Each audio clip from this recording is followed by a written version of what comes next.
Hello, আসসালামু আলাইকুম। Visa tutor থেকে মহিউদ্দিন আরও একটি চমৎকার তথ্যবহুল ভিডিও নিয়ে হাজির হয়েছি। আজকে আমরা যে দেশের ভিসা, ব্যবসা, জব নিয়ে কথাবার্তা বলবো সেগুলো হলো আপনি বাংলাদেশ থেকে পৃথিবীর কোন কোন 10টিতে দেশে আপনি সহজে যেতে পারেন এবং আপনার কোনো মানে সহজেই ভিসা পাবেন আরকি। বলা যায় ধরেন সাদা পাসপোর্ট, আপনার কোনো পাসপোর্টে কোনো দেশে যান নাই, তো আপনি এই দেশগুলো ভিসা পেতে পারেন। তো আপনার যদি ইন্টারেস্ট থাকে যে আপনি বাংলাদেশ থেকে এই দেশগুলোতে সহজে যেতে পারবেন, তাহলে আপনি পুরো ভিডিওটি দেখতে পারেন। আমরা কিন্তু টোটাল বিষয় নিয়ে আলোচনা করব। তো আমাদের বেশিরভাগ মানুষেরই স্বপ্ন থাকে যে আমরা বিদেশ ভ্রমণ করতে যাব, কিন্তু আপনার প্রথমে আমাদের বাধা হয়ে দাঁড়ায় যে ভিসা। তো আপনি ভিসা সেগুলো আপনি কীভাবে করবেন, আর আপনি কোন দেশগুলো দিয়ে শুরু করতে পারেন যারা বিদেশে ভ্রমণ করতে যেতে চান। তো তাদের জন্য সেই দেশগুলোর নাম এবং পাসপোর্টকে এত সহজে পেতে পারেন ভিসা, সেগুলো আমি আলোচনা করব। তো চলুন শুরু করে আমরা টপিকগুলো কভার করি। তো আপনারা আশা করি পুরো ভিডিওতে আমার সাথে জুড়ে থাকবেন, তাহলে আপনার জন্য ভিডিওটি কিন্তু অনেক তথ্যবহুল হবে এবং ইন্টারেস্টিং হবে। তো চলুন শুরু করে টপিকগুলো কভার করি। তো প্রথমে যে বিষয়টি রয়েছে সেটি হলো আপনি বাংলাদেশ থেকে কোন দেশের 10টি দেশ বলবো এবং কেন ভিসা পাবেন সেই সম্পর্কে আলোচনা হবে।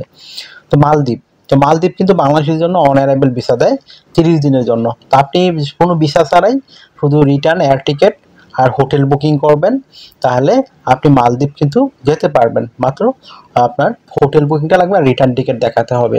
তো আপনার তারপর যারা অনলাইনে ইটা রয়েছে, বর্তমানে আগে ছিল না, এটা চালু করেছে। তো আপনি অনলাইনে ইটা ফিল আপ করে তারপর চলে যাবেন। তো আপনি মালদ্বীপ প্রথমে যেতে পারেন। তারপর শ্রীলঙ্কা। তো শ্রীলঙ্কা কিন্তু আপনার ইটা দিয়ে থাকে, অনলাইনে একটা ভিসার মতো। সেটা আপনি অনলাইনে 24 ঘন্টার মধ্যে আবেদন পেয়ে যাবেন। তো এটা আপনার অনুমোদন পাওয়া যায়। নর্মালি রিজেক্ট আমি দেখি নাই, আমরা যাদের করে দিচ্ছি 100% হয়েছে। তো আপনি কিন্তু শ্রীলঙ্কাও ইটা করে যেতে পারেন। এখানেও আপনার হোটেল বুকিং, ফ্লাইট বা রিটার্ন টিকিট বুকিং করতে হয়।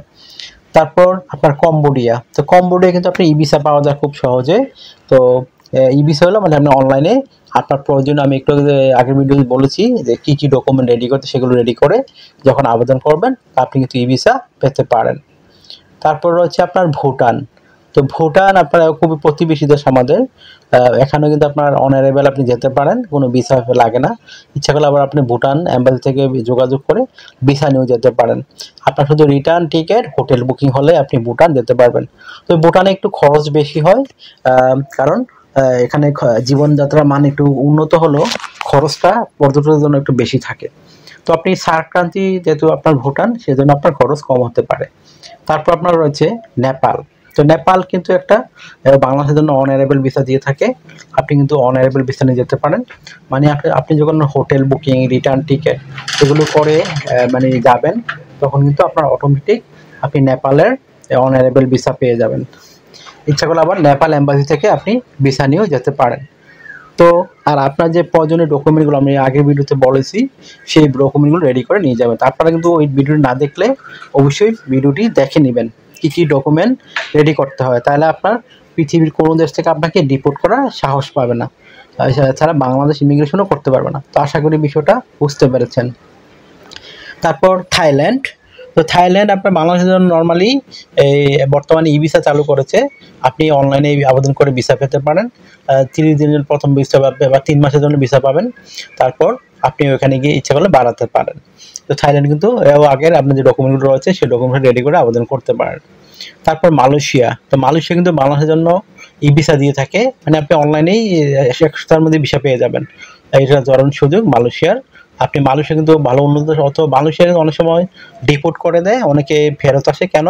কারণ তার প্রয়োজনীয় ডকুমেন্ট থাকে না এবং সে পালিয়ে যেতে চায়। তো তারা কিন্তু ওই যে ফেক ডকুমেন্ট রেডি করার কারণে এগুলো কিন্তু আপনার ধরা পড়ে যায়। তো এই জন্য আপনি কিন্তু প্রপার ডকুমেন্ট রেডি করে নিয়ে যাবেন, আপনাকে কখনোই তারা ডিপোর্ট করবে না। তো আশা করি বিষয়টা বুঝতে পেরেছেন। সিঙ্গাপুর। তো সিঙ্গাপুর কিন্তু আপনি অনলাইনে ই ভিসা করতে পারেন। তো বাংলাদেশ থেকেও করতে পারেন, ইচ্ছা করলে আবার মালয়েশিয়াকেও করতে পারেন। তো মালয়েশিয়া থেকে আপনি যদি মালয়েশিয়ার ভিসা দিয়ে করেন, তখন আপনার কিন্তু একদিনেই ভিসা পেয়ে যাবেন। আর বাংলাদেশ থেকে করলে আবার একটু লেট হতে পারে। তাও নর্মালি 1 সপ্তাহ থেকে 15 দিনের মধ্যে ভিসা চলে আসে। তো ফার্স্ট প্রসেসিং।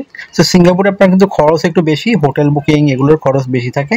তো বিমান ভাড়া কমই, তো আপনি হোটেল বুকিংটা ভালো করে নিতে হবে। এখানে খাওয়ার খরচটা একটু বেশি। তো আশা করি বিষয়টা বুঝতে পারেন। তারপর হচ্ছে ইন্দোনেশিয়া। তো ইন্দোনেশিয়া কিন্তু মুসলিম বিশ্বের অন্যতম সবচেয়ে বড় একটা দেশ। এখানে আপনার অনেক জনসংখ্যা মুসলিম সবচেয়ে বেশি। তো আপনি এই দেশটি কিন্তু খুবই সুন্দর, অনেক দ্বীপের হাজার হাজার দ্বীপের সমষ্টি ইন্দোনেশিয়া। এখানে অনেক দ্বীপ রয়েছে, বিশেষ করে বালি খুবই জনপ্রিয় হয়েছে। আপনি কিন্তু অনেক মানে ইন্দোনেশিয়া অনেক প্রদেশে যেতে পারেন। তো আপনি সেখানে কিন্তু যেতে পারবেন। এটা কিন্তু আপনার আগে মানে বাংলাদেশের জন্য অনারেবল ছিল, ই ভিসা ছিল, বর্তমানে এটা বন্ধ হয়ে গিয়েছে। তো আপনি তাদের যে রয়েছে এম্বাসি ফেস করে ভিসা নিয়ে যেতে পারেন। তো এম্বাসি মানে কাগজপত্রগুলো জমা দিতে হবে, তারপর আপনার পাসপোর্টে তারা স্টিকার ভিসা দিয়ে দেবে। তো এখানে নর্মালি কিন্তু ভিসা রিজেক্ট হয় না, যেতে পারেন। তারপর তুরস্ক। তো তুরস্ক কিন্তু আপনার নর্মালি এম্বাসি ফেস করে ভিসা নিতে হয়, তবে আপনার যদি সেনজেন, ইউকে বা ইউএসএ এইসব দেশের ভিসা থাকে তখন আপনি কিন্তু আবার এই ভিসার জন্য আবেদন করতে পারেন। তো এটা একটা দারুণ ব্যাপার। তো এইগুলো কিন্তু আপনার রিজেক্ট হয় না। তো আপনি তুরস্ক কিন্তু খুব সুন্দর একটা দেশ, বিশেষ করে ইস্তাম্বুল। আর তুরস্কের খাবার কিন্তু খুবই জনপ্রিয়, বিশেষ করে মুসলিম ইয়ার খাবারগুলো রয়েছে সেগুলো বিশাল বিখ্যাত খাবার। তো আপনি তুর্কি দেশটা সুন্দর করে ঘুরে দেখতে পারেন। তো এটা একটু সামনে সহজেই ভিসা পাওয়া যায়। তারপর দুবাই। দুবাই বর্তমানে বাংলাদেশ ট্যুরিস্ট ভিসা বন্ধ করে দিয়েছে, তবে আপনার আরও একটা সুযোগ রয়েছে, আপনি ট্রানজিট ভিসা নিয়ে যেতে পারেন। তো ট্রানজিট ভিসার খরচও কম।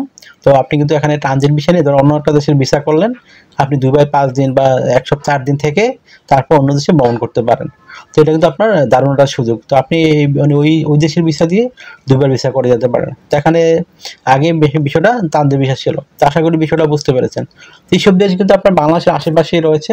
তো আপনার খরচ কম। আপনি যদি যেতে চান, একটা টিপস দিয়ে দেই, আপনার হলো আপনি মানে যখন যেই দেশে যাবেন 2 মাস 3 মাস আগে বিমান টিকিট কাটতে চেষ্টা করুন, তাহলে আপনার খরচ অনেক কমে আসবে।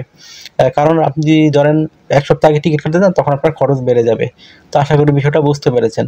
তাহলে কিন্তু আপনি কম টাকায় অনেক দেশই ঘুরতে পারবেন। তো আপনার জন্য আশা করি বিষয়টা বুঝতে পারেন। তো আপনার এই দেশগুলোর মধ্যে কোন কোন দেশ আপনার ঘুরতে ইচ্ছে করে সাদা পাসপোর্টে আপনি ঘুরতে যেতে চান, তাহলে আপনি কিন্তু কমেন্টস করে জানাতে পারেন। তাহলে আমরা কিন্তু পরবর্তীতে এই বিষয়টি নিয়ে ভিডিও নিয়ে চেষ্টা করবো আপনাদের জন্য।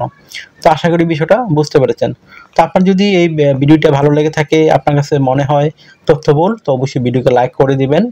আর আপনি কিভাবে মানে অন্য দেশে এই যে ভিসাগুলোর জন্য আবেদন করে সেই বিষয় নিয়ে আমরা আগামী ভিডিওতে আলোচনা করব।